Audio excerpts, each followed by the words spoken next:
You will see that there is an example which has been done for you. On this occasion only, the conversation relating to this will be played first.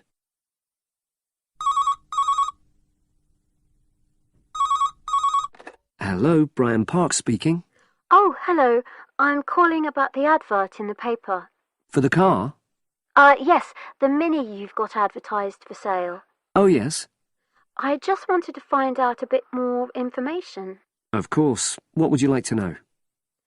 It's my brother who's interested, actually, but he's not in today, so he asked me to call you. Fine. Great, thanks. So, it's a Mini? Yep. And how old is it?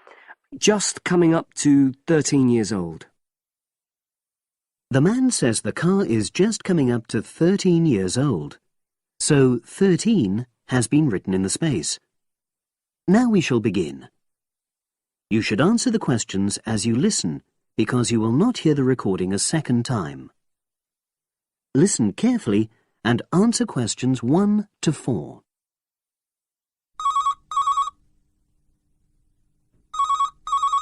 Hello, Brian Park speaking. Oh, hello. I'm calling about the advert in the paper. The car? Yes, the Mini you've got advertised for sale. Oh, yes. I just wanted to find out a bit more information. Of course. What would you like to know? It's my brother who's interested, actually, but he's not in today, so he asked me to call you. Fine. Great, thanks. So, it's a Mini? Yep. And how old is it? Just coming up to 13 years old.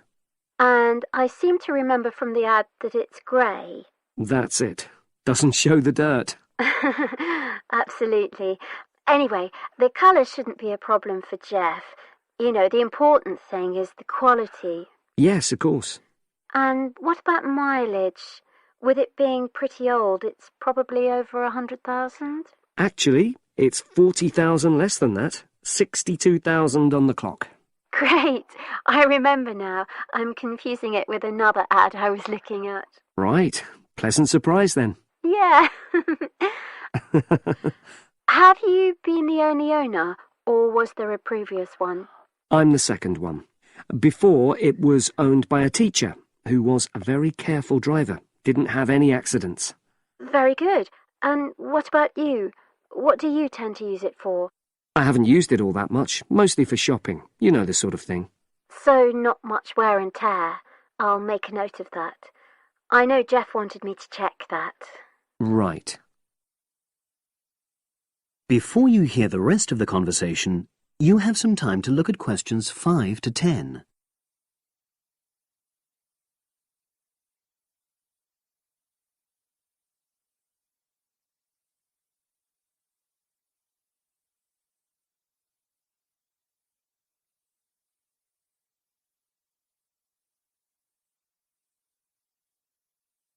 Now listen and answer questions 5 to 10. Now, about the price, I see you've got it down as £1,250. I'm not sure Jeff will be able to come up with that amount. In the ad, I did say 1,250 or nearest offer. So would you be prepared to go down to 1,000? That's really too low, I'm afraid. 1,100? I might be able to go to that. OK, I'll make a note of that. What about tax? Is it due soon? Got another 5 months before it's due. Oh, that's a real plus, yes. I'll make a note of that. OK. Now, you say it's in good condition. For its age, I'd say yes, definitely. It's just been serviced and there were no major problems. Major? I'd be able to show you the service report. The only thing is, you'd have to get a new tyre in the near future. Though it's still okay, you know. It's certainly absolutely safe at the moment.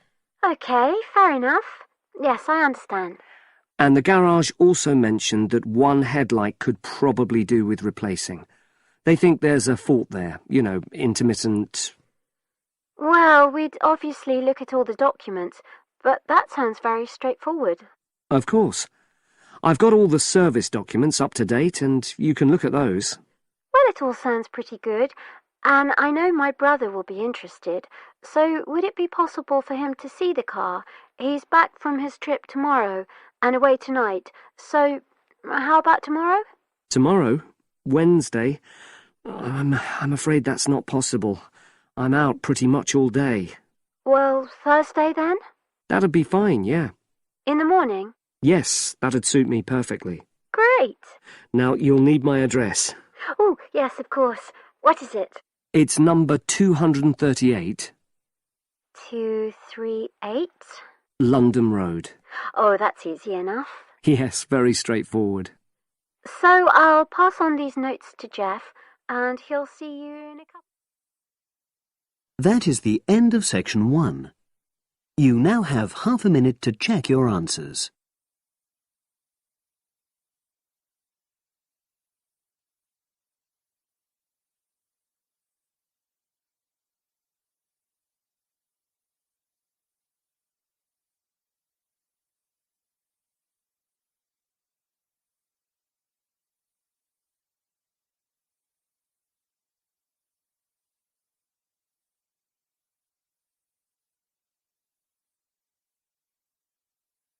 Now turn to section 2.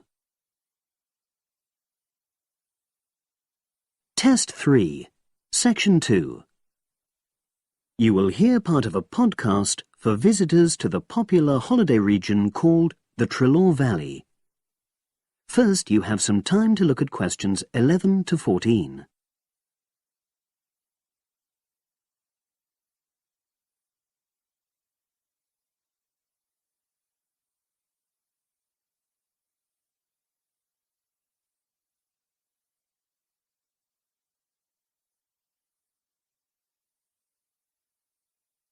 Now listen and answer questions 11 to 14.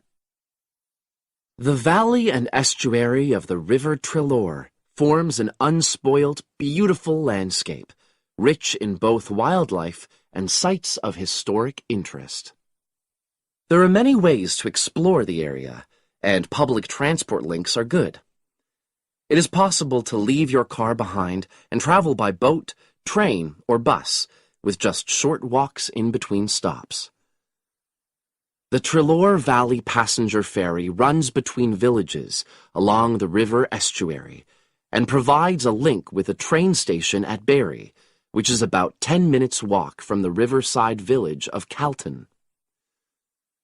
In the past, the river was the main form of transport in the area, and as in the past, today's ferry service operates according to nature. The river estuary is tidal, and so the ferry timetable differs from day to day, according to the times and height of the tide. The ferry is also seasonal, normally running between April and September, depending on the weather. A timetable for the whole year can be downloaded from the internet by visiting www.treloarferry.co.uk. If you just want to sit and relax and enjoy the lovely scenery, you can take a river cruise to Calton and back from the nearby city of Plymouth. In the past, steamships brought early tourists along the same route. Queen Victoria and her family enjoyed such a trip in 1856. The journey is quicker these days. The round trip takes between 4 and 5 hours, depending on tides and weather. If you prefer, you can travel upriver by boat and return to Plymouth by train. All cruise boats and trains have wheelchair access. For more information and for departure times, ring Plymouth Boat Cruises on 017-528-23104.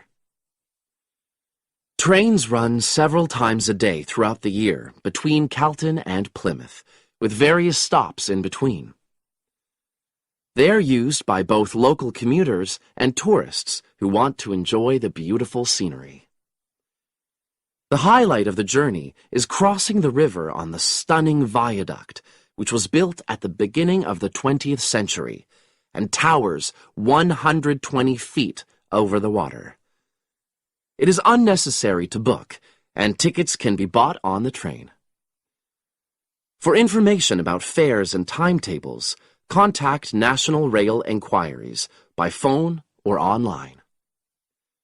The bus service in the Treloar Valley now connects all train stations and villages in the area.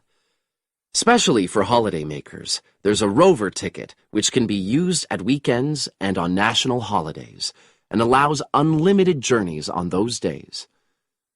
The Rover ticket provides great value for money and is now even cheaper than it was last year. An adult ticket costs £5.50 a day. Senior citizens can travel for £4.50, and a family ticket for up to 5 people costs just £12. Tickets can be bought on the bus. Now you have some time to look at questions 15 to 20.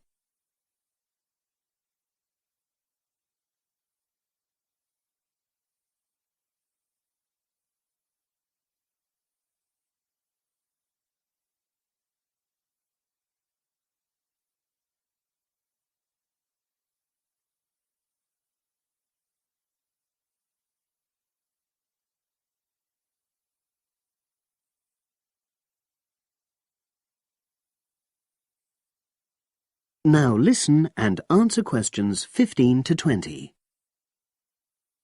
At the center of the Treloar estuary area is the historic riverside village of Kelton. The main road comes into the village from the south, and for those of you who are arriving by bus, it turns left just before the bridge and stops in the lay-by on the left-hand side.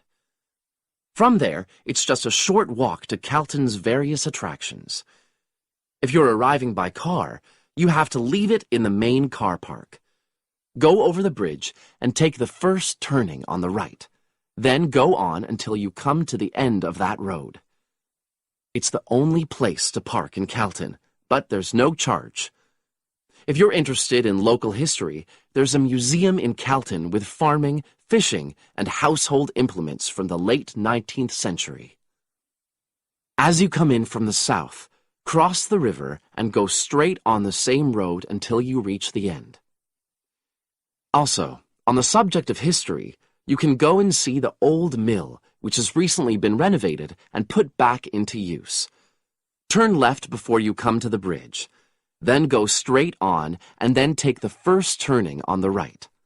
This leads straight there.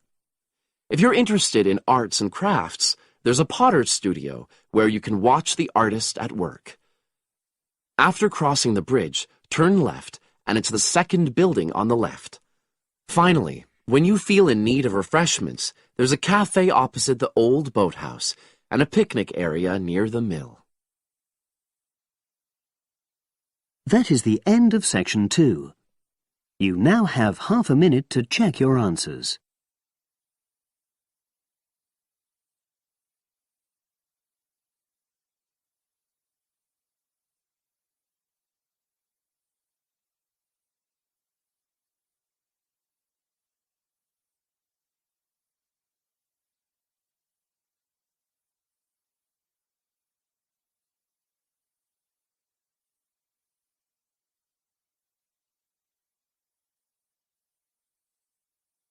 Now turn to section 3.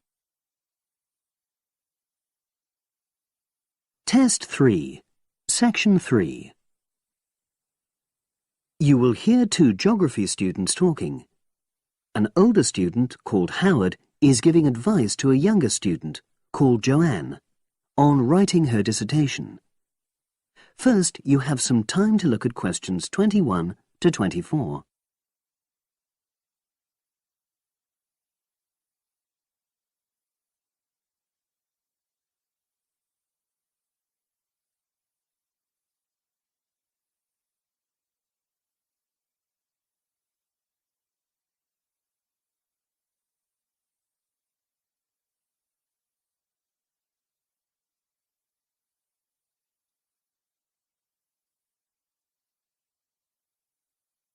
Now listen and answer questions 21 to 24.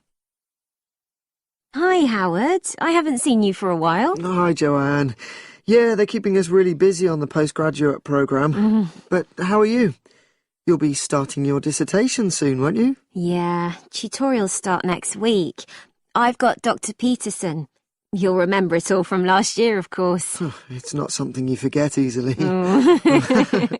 But seriously, although I didn't expect to enjoy writing my dissertation, and in fact I didn't really find it much fun, I wouldn't have missed the experience. I found it really improved my understanding of the whole degree programme, from the first year on. Right. So, what are you doing yours on? Glaciated landscapes. Although I haven't decided exactly what aspect yet. I did mine on climate systems, so I can't help you much, I'm afraid. But you'll be fine once you start your tutorials. Dr. Peterson will help you focus. I know, and he'll set me deadlines for the different stages, which is what I need. My concern is that I've got tons of material on the topic, and I won't be able to stick to the word limit, I remember I had different concerns when I was doing my dissertation. Last year. Yeah, before my first tutorial, I did a lot of fairly general reading because I hadn't fixed on my topic at that stage. I actually enjoyed that quite a lot and really improved my reading speed, so I was getting through a lot of material. I was frightened I wouldn't remember it all, though, so I got into the habit of making very detailed notes. So, did you find your tutor helpful in getting you started? Yeah, we certainly had some interesting discussions, but it's funny, I saw a brilliant programme about climate change, and it was that really fired me up. It was talking about some recent research which seemed to contradict some of the articles I'd been reading. Now you have some time to look at questions 25 to 30.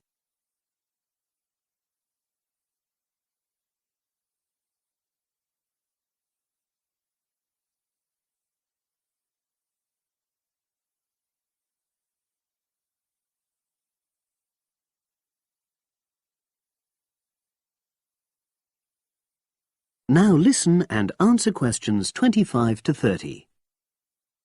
So you say your tutorials start next week? Yeah. Well, the first month's crucial. You've got to meet your tutor and decide on your focus, but don't become too dependent on him. Don't see him every week, only when you want to check something. Right. Once you've got the focus, you've got to get reading. It's helpful to look through the bibliographies for all the course modules relating to your topic, and get hold of any books you think you'll need. I haven't got much money. I mean, get the books from the library, far better. And I suppose I should prepare a detailed outline of the chapters? Yeah, absolutely. But don't feel you have to follow it slavishly. It's meant to be flexible. OK.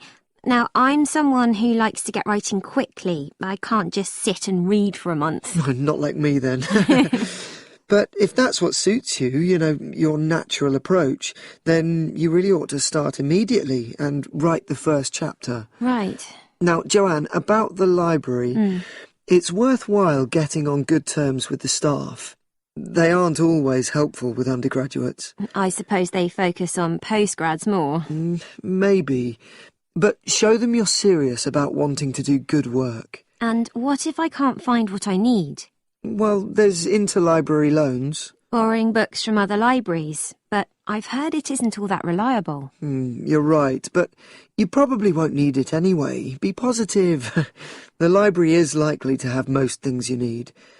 And during the dissertation writing period, you can take out 15 instead of the usual 10 books. Should I look at previous year's dissertations? You can do. But I won't know which are the good ones. The library only keeps the best, and the staff can advise you. Are they willing to do that? Oh, yeah. And I'm worried about getting journal articles from the electronic library. Have you tried to find any yet? No. Well, you should. It's really straightforward. That's obviously something I'll have to look into. Dr. Peterson will help. Yeah, I know I can go to him if I have any worries. Except he will be away in the second month. It's the holidays. You should ask him what to do while he's away. Gosh, yeah. But I suppose I can get a lot of support from course mates. I know a couple of people who are thinking of doing the same topic as me. Take care. Collaboration can become dependency. I think you'd better see how that works out, what the people are like. You're probably right. About other reading, I suppose Dr. Peterson will recommend plenty of good articles to get me started. One thing I'd find out is what his attitude is to internet sources. Surely not in this day and age. I'd better get that sorted out right at the beginning. I would if I were you. And I've also got some questions about the research sections. How much time I should spend explaining the process? Well, I think that's up to you. You can see how it develops as you're writing. OK. It's the same with things like time management. That's something a tutor can't really help you with. I agree. So, is there anything else you need me to go over? That is the end of section 3. You now have half a minute to check your answers.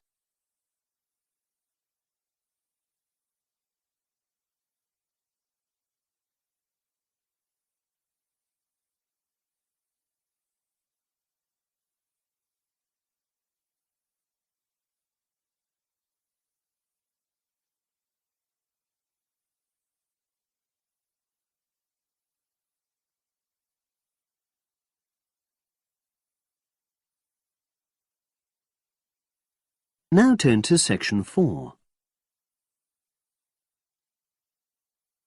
Test 3, section 4. You will hear a psychology undergraduate describing the research she is currently doing on expertise in creative writing. First, you have some time to look at questions 31 to 40.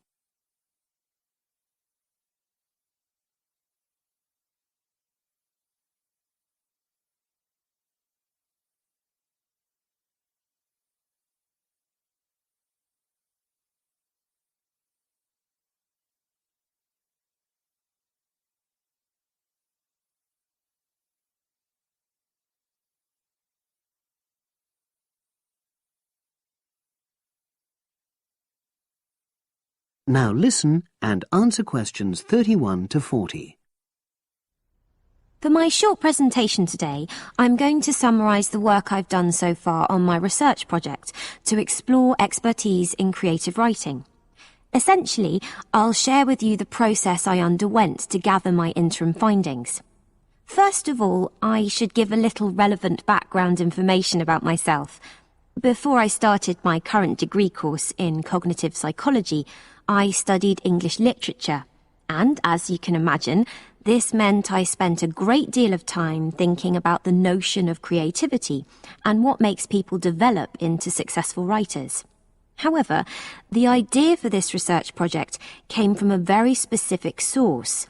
I became fascinated with the idea of what makes an expert creative writer when I read a well-known 20th century writer's autobiography. I won't say which one at this stage, because I think that might prejudice your interpretation. Anyway, this got me thinking about the different routes to expertise. Specifically, I wondered why some people become experts at things, whilst others fail to do so, in spite of the fact that they may be equally gifted and work equally hard. I started to read about how other researchers had explored similar questions in other fields. I began to see a pattern that those studies which involved research in a lab were too controlled for my purposes, and I decided to avoid reading them. I was quite surprised to find that the clearest guidance for my topic came from investigations into what I call practical skills, such as hairdressing or waiting tables. Most of these studies tended to use a similar set of procedures, which I eventually adopted for my own project.